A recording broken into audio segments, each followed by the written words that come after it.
Hey Train, Coach Lindsay here. Wanted to run through the workout for Friday, March 27th with you. So here it is. Total of 5 rounds of these movements today. You're gonna be doing 30 seconds worth of work, immediately followed by 30 seconds worth of rest. So starting with hand release push-ups. After your rest, you're gonna head to jumping lunges. Again, resting after those, transitioning to V-ups. And then your last movement is gonna be lateral hops over an object. Run through a couple of points on these movements here. So this workout is gonna be 20 minutes total for you today, okay? Did the math for you.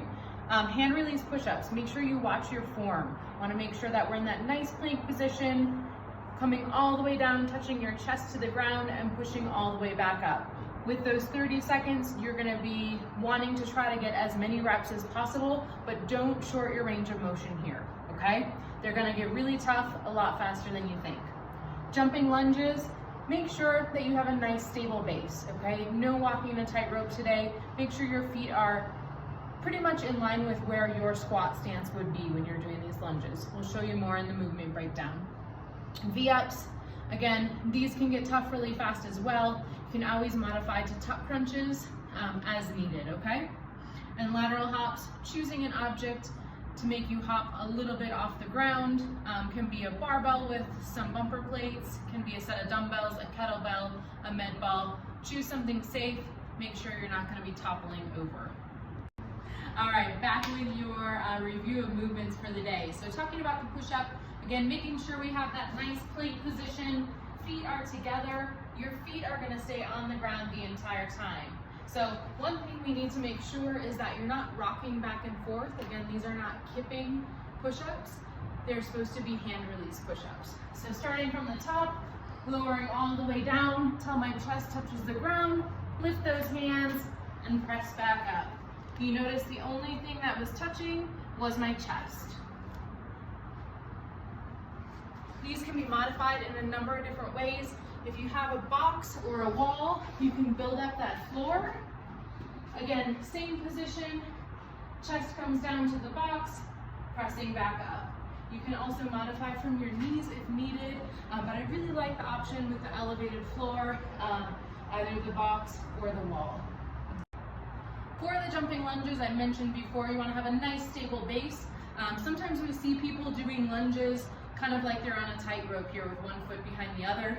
Make sure you have enough space, similar to your squat stance, and then you're gonna go down into a lunge, jump and switch at the same time. If this is something you're not able to do, go ahead and just go into a regular stepping lunge. It can be forward or backwards.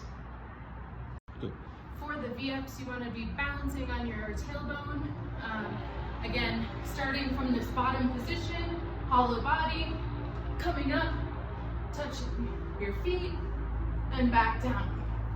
Trying to make sure that that back comes off the ground and that you're, again, stabilizing on your butt at the top. If that gets too difficult, you can modify to a tuck crunch, keeping those arms at your sides and tucking those knees in. Lots of jumping today. This last movement is the lateral hop over an object. Again, choose something. It can be a dumbbell, a medicine ball, a barbell, and you're gonna jump with both feet side to side. If you feel unsafe, you can always do skier jumps without an object. All right, athletes, let's get you warmed up for this workout. Your coach will take you through everything and warm up the movements before the workout starts.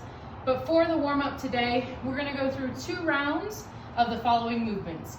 30 jumping jacks, followed by a bear crawl. Should be about 30 to 40 seconds worth of work on this bear crawl. If you don't have space to do a bear crawl, go ahead and do an inchworm. So starting from standing, bend over, walk those hands all the way out to a plank position, and walk your feet back in. Try to keep those legs nice and straight if you're able. After the bear crawl or inchworm, we're gonna follow that up with 20 plank shoulder taps. So from that plank position, all you're gonna do is lift one arm and touch your shoulder. Total of 20 reps. Cycle through that for 2 total rounds. before I go, I want to thank everybody for participating in our Zoom workouts. We really miss seeing your guys' faces in the gym, but it's really fun to see you on the computer and on your phones as well. Wanted to remind you, after the 4 p.m. class today, so again, Friday at like 5 p.m., we're gonna have a virtual happy hour. So grab a sparkling water, a beer, a glass of wine, and come join us on Zoom again. I think that's it. Have a good workout.